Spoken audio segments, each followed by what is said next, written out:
Welcome to Truth Wars, Episode 2, Who Are We? In the last episode, we went through the lineage of Judah. We started from Adam and Eve, Jubilees 4, Genesis 4, to Cain and Abel. Cain killed Abel. God blessed Adam and Eve after Abel's death with 9 sons and 2 daughters, which replenished the earth in Jubilees 4:8 and 4:10. The fallen angels had children with the daughters on earth. Enoch testified of this foolishness in Jubilees 5. Noah built an ark, and Yah brought judgment on the earth. Noah and his family was saved from the flood. His 3 sons we talked about was Shem, Ham, and Japheth. We're particularly focusing on Shem because that's the line of Judah. That's where we come from. Genesis 10:21 and 31 says that Shem would be the father of the Hebrews. He would be the father of all the Israelites. Shem had 5 sons, one named Arphaxad. Arphaxad had Shelach. Shelach had Eber. Eber had 2 sons, Peleg and Joktan. From Peleg, there was 4 generations after there was Terah. And we know Terah birthed Abraham, Isaac, then Jacob, then Judah, which is of the 12 tribes of Israel. Now, the 12 tribes were split. 10 tribes, Reuben, Simeon, Levi, Issachar, Zebulun, were from Leah. Joseph, from Rachel. Dan, Naphtali, from Rachel's maid. And Gad and Asher, from Leah's maid. That was the tribe. Those 10 tribes were the tribes of Israel. So if you read the scriptures, you'll see Israel reference and Judah reference. And so when they're talking about Israel, they're talking about those 10 tribes. And they just named them Israel. Okay, kind of split in 2. And we'll go into that in other episodes coming forth. The other two sons, Judah from Leah, Benjamin for Rachel, were the other 2 tribes, and they were labeled Judah. And so when you see Judah, they're talking about Judah and Benjamin. So in Genesis 49 and 8, Jacob, who is the father of the 12 sons, the 12 tribes of Israel, he began to prophesy to his sons. He started with Reuben from the oldest and went on down to all the children to Benjamin.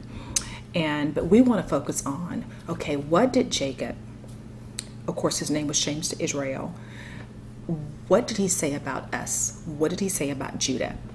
And so to understand what he said about Judah, we have to understand the scriptures and understand the meaning of key words to really make sure it all makes sense to us. So let's start Genesis 49 and 8. And this is what Jacob is speaking over his son Judah. He says, Judah, thou at whom thy brethren shall praise. Thy hand shall be in the neck of thy enemies. Thy father's children shall bow down before thee. Now this is verse 8. So we know Judah means praise. But if we look at the Hebrew lexicon, Judah actually means praise and also object of praise. So look at Judah. Look at your black and brown people today here in America. They are gifted praisers. They're gifted worshipers. They can sing the house down like no one else. They're prolific writers. They have beautiful complexions. Their appearances are just magnetic. And their physiques, they're strong. Their stamina, they have lots of strength. And so, object of praise, you will see this with our black and brown Israelites, our black and brown people here in America and around the world, how they have become an object of praise because they were just blessed with such gifts. We look at our sports teams, we look at our music, we look at Hollywood inventors, our scientists, doctors, just many things that they have done. You will see that Judah is a special person, a special tribe of people. And so Jacob is like, you know what? You guys are the praisers. You guys can sing. You're gifted in so many areas. But he says you're going to be an object of praise. People are going to look upon you and they're going to praise you. They're going to look at all you can give out and they're going to just basically gravitate to you. And he says your hand shall be in the neck of your enemies. And if you look at the Hebrew lexicon for neck here specifically means back of neck, fleeing and running from foe. This is the definition for neck. Your hand shall be in the neck of your enemies. So Jacob is telling Judah, he says, I see that you're going to be defending yourself. You're going to basically have to attack your enemies from the back of the neck, and you're going to have to flee and you're going to have to run from them. And so this is very familiar because we can see this with the Israelites during the time of Moses and when they were in Egypt and they were in slavery for 430 years. And we can also see that through the Atlantic slave trade, how slaves were brought to the Americas, to the United States and around the world in ships. And we can see, our ancestors fighting for their lives, coming, in the back of the slave owner to destroy him, to save his family, to preserve his life. And this is Jacob seeing all of this as he's praying over and blessing his son Judah. He says, your father's children shall bow down before thee, which means they will look to Judah for guidance, for leadership. And we know that they're object of praise, and so people are going to just basically gravitate to the people of Judah. And also, when you're a person or group of people that people are idolizing, that people are praising and showing gratitude for, it will also produce envy and jealousy. And so jealousy from our own brothers, jealousy from people that are outside of our family. And so this kind of creates a narrative as to, okay, the tribe of Judah is not some type of, a curse or some type of just abandoned or illegitimate child group of people, but we are an actual group of people that is actually spectacular in many, many ways. We just haven't realized it, or we haven't actually studied the scriptures, the holy word, to see exactly who we are and actually what God thinks of us. And so we've been given this narrative as if, we are the scum of the earth. No one likes us. Our skin is ugly. Our hair is a mess. And we can't do anything. We're worthy of nothing. Basically, we should be in shackles. We should be in, as slaves, or basically we should be in jail. But this is further from the truth, from what Jacob saw and what he saw in his son Judah. He goes on to verse 9. He says, Judah is a lion's whelp. So Judah, the object of praise, is a lion. Now the whelp means young cub. So he's saying, okay, Judah is going to be an object of praise. He's going to be a lion, which means he's going to be strong. He's going to be mighty. But he's also young. And so young, with being young, sometimes you're naive, you're not fully developed yet. And then also being young, sometimes you're looked on or despised upon. So Jacob is setting a narrative as to what he sees in his son Judah that only comes through studying and hearing from the Father as to what he is saying in his word. From the prey is food. And normally the food is something from the lion, and the food is pretty much pulled apart and torn to pieces, fragments. So Jacob is saying, okay, I see from the prey He says, I see you guys. You're going to be pulled apart.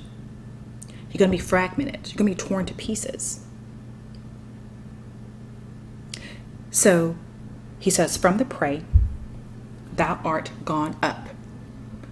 Where do you think Jacob is saying they're going to go? From the prey, fragmented, pulled, and torn to pieces. Where are we going to go? In Egypt, the first Egypt, they were brutally, abused, taken advantage of, pulled apart, worked with no pay. And also, on the Atlantic slave trade, the same thing happened. We were pulled from our place in the western part of Africa. We were pulled, we were fragmented, families were separated, mothers and fathers separated from their children, husband and wives separated from each other, literally pulled apart. My son, thou art gone up. Egypt. And we know Egypt during Moses' time was a physical land. The Egypt today is symbolic. It's not a location. Egypt is a cultural or practice, and that's very important. Scripture says, verse 9 still, he stooped down. Stoop down? What do you mean stoop down? Stoop down means to bring down low, to sink, to cast down. That's what he's seeing. He says, Judah, I'm seeing you. You're stooping down. You're low. You're seeking. You're being cast down. He also says he couched down, and to couch down in the Hebrew lexicon means to stretch oneself out, to lie down on breast, to lie down under heavy burden. In Egypt, during Moses' time, the people were under heavy burden. When we were snatched and sold by our brother Ham to Japhet in the western parts of Africa, we were stretched out in the belly of ships. Deuteronomy 28:68, Yah will bring us into Egypt again, which means again, a second time, with ships. That is the African Americans. That's the name they labeled us. That's the Israelites who were taken to the U.S., Haiti, Jamaica, and all around the world. Isn't it something that Jacob saw this? He saw this. He stooped down, couched down. He was brought low, stretched oneself out, lying down on the breast, lying down under heavy burden, yet as a lion. So even though we're going to go through this hell on earth, even though we're going to be treated like we are less than human beings, we're still a lion. We're still strong. We're still powerful. And this lion here, he says, as a lion and as an old lion. And this old lion means a lioness. He's talking about us women, the women of Israel who have to birth the children of Judah, who have to birth the children of the Israelites. He's talking about us. Jacob specifically called out his sons and his daughters. He says, as a lion, as a lioness, the mothers of Israel, the mothers of Judah. Even though you're going to go through this hardship, you're going to go through the pain and the suffering, don't forget that you're still a lion. Don't forget that you're still a part of the Lion of Judah. Don't forget that you're still strong, that you're still fierce, and that you're still powerful. And it says, who shall rouse us up? Rouse means who's going to wake us up from our sleep? Yes, we're in Egypt again. And many of us are asleep. We have consumed ourselves with the things of this symbolic Egypt. Who's going to wake them up?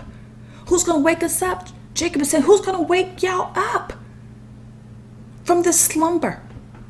How are you going to rise from your falling? How are you going to get up from mourning? How are you going to get away from this sickness and death? How are you going to get your wounds healed? Jacob is saying, these things are going to happen, but you're still alive. But how are you going to get back on track?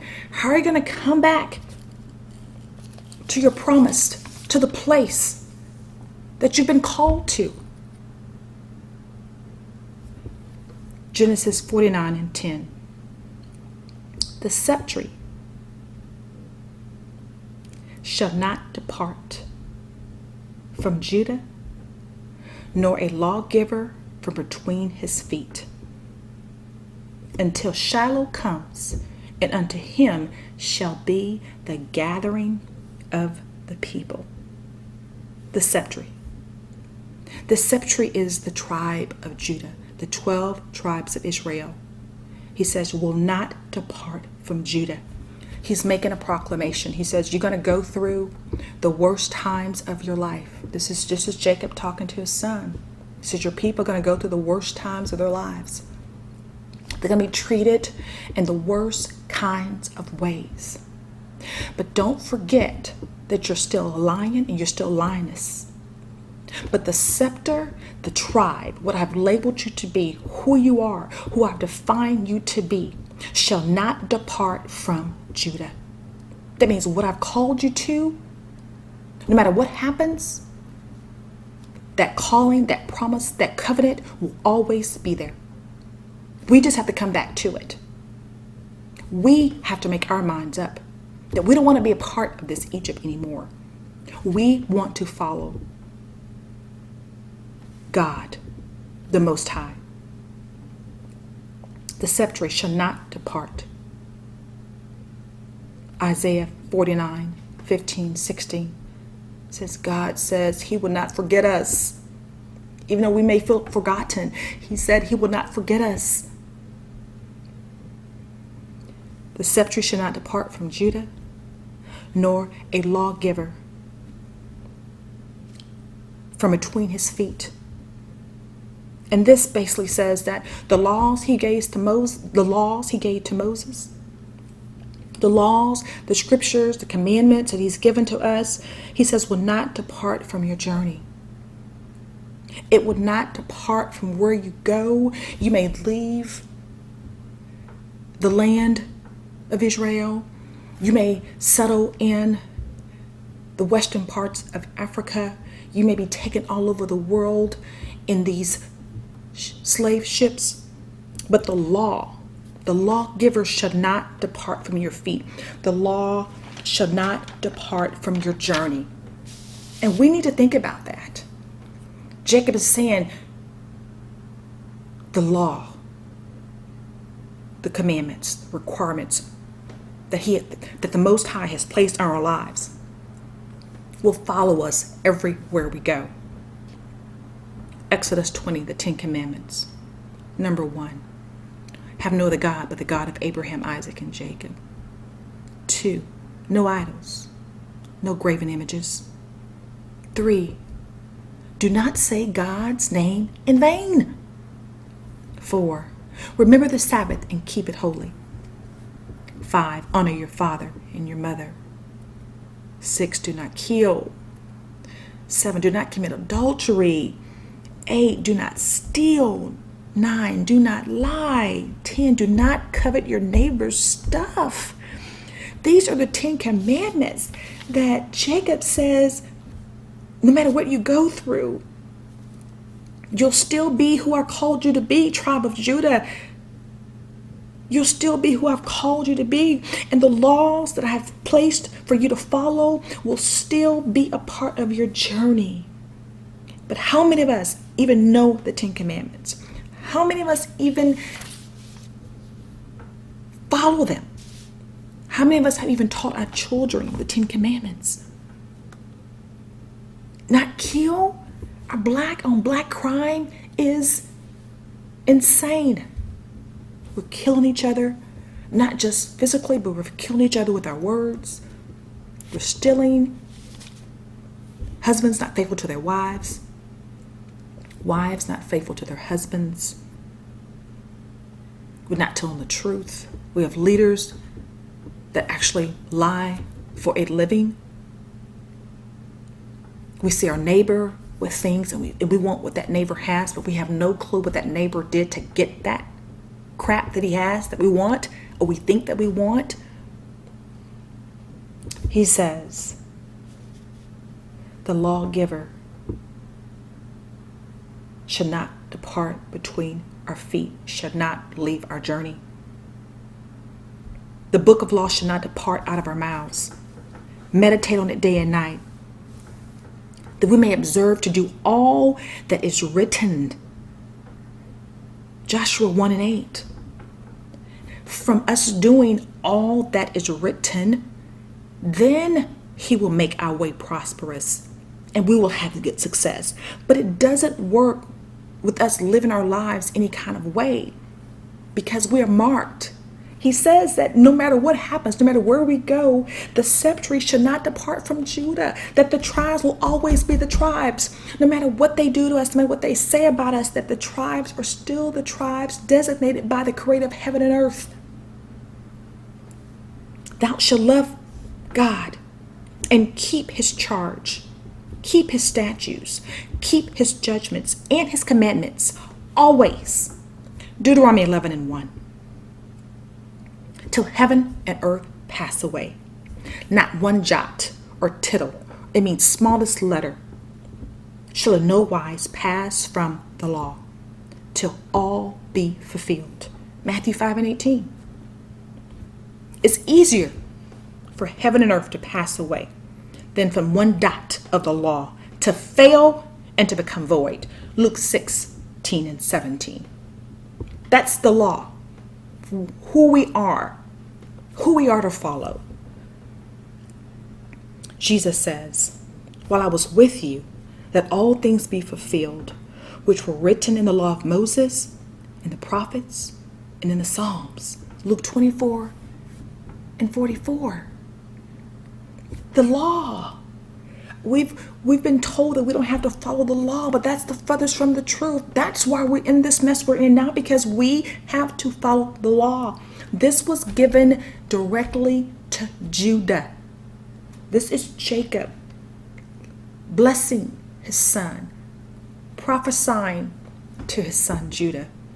And this is what God was giving Jacob. And he was telling Judah what he saw, what God was speaking through him to his son. The law. The law keeps us in balance. The law helps us to follow and to stay in line, to stay in righteousness, to do what we've been called to do. We're not like everybody else. We're just not. And we will never fit in. Our children will never fit in. We will never fit in at work. Even in these churches we go to, we will never fit in because we cannot fit in anything where we are already established. We're already established by the creator of heaven and earth. He established us. Judah, thou whom thy brethren shall praise. Thy hand shall be in the neck of thine enemies. Thy father's children shall bow down before thee. Judah is a lion's whelp. From the prey, my son, thou art gone up. He stooped down. He couched as a lion, as an old lion. Who shall rouse him? Who shall awake him? The scepter shall not depart from Judah, nor a lawgiver from between his journey, between his feet. Oh, Father, help us to come back to your word. Help us to come back to your laws. Help us to come back to your precepts. Help us to come back. As we walk from generation to generation, we must follow the laws of God. We need to go back to the 10 Commandments. We need to memorize them, know them by heart, and we need to follow them and teach our children and our children's children and so on to follow the commandments. How long do we do this? 49:10 says, Genesis 49:10 says, until Shiloh comes. Until Yeshua Jesus comes. Until he comes, our Savior is coming. Matthew 23:8 says, for you have one teacher, the Messiah. That's our teacher. But we have to go to him. We have to seek his face. We have to ask for directions, ask for directives for our lives and for our children's lives. It may not fall in line with what the world is doing or what this symbolic Egypt is doing, but as long as we're in his will, we're in his perfect plan, that's what matters. Unto Shiloh comes, unto him shall be the gathering of the people. And this gathering is not for everybody. We can read these scriptures and we can make it seem and make it fit for anything we want to. If you go to the Hebrew lexicon for gathering, gathering means obedience. It means that we have to obey. He's coming for those who are obedient. Judah, Israel, you have to wake up. You have to obey. There is nothing else that we can do. There's nothing else we can say until we come to the place of obedience and submission to Yeshua Jesus, to the God of Abraham, Isaac, and Jacob. Unto him shall be the gathering. Unto him shall he come and gather those who are obedient. Of the people be the gathering. Those who are obedient shall be gathered. I want to be gathered. I want you to be gathered. But we have to obey. We have to understand that we are being abused, taken advantage of for a reason. We are an object of praise because we are just blessed that way. We've been set apart that way. We're beautiful in every way. We're gifted in every single way. Judah, I'm talking to you. I'm talking to us. We're family. We are beautiful in every single way. Everything that we do, we change it for the better. No matter how many times they talk about us and they destroy our names, destroy us for who we are, laugh at our colors from different shades of darkness that we may be. Our hair, they say it's kinky. But Yeshua Jesus' hair was made of wool. If they're laughing at our hair being kinky, then they're laughing at Yeshua Jesus' hair being kinky because he had just as much kinky hair as all of us. Judah, you're an object of praise because you've been blessed. Jacob blessed and prophesied this over the tribe of Judah. He even said that all the brothers, all the other tribes will actually praise Judah. We'll see Judah as an object of praise. And even though sometimes we may get jealous and envious of each other, we have to understand that God gives us gifts and callings for a reason. And instead of us being jealous, it's time to lift each other up and be thankful for those gifts and learn from each other's gifts and callings. Judah's a lion's whelp. He's young. He's still strong and mighty, but he's still young, which means he's young. He's young in the things, of the scriptures. He's young. He doesn't know quite how to handle everything from the prey, from being pulled to pieces. I should go up into Egypt,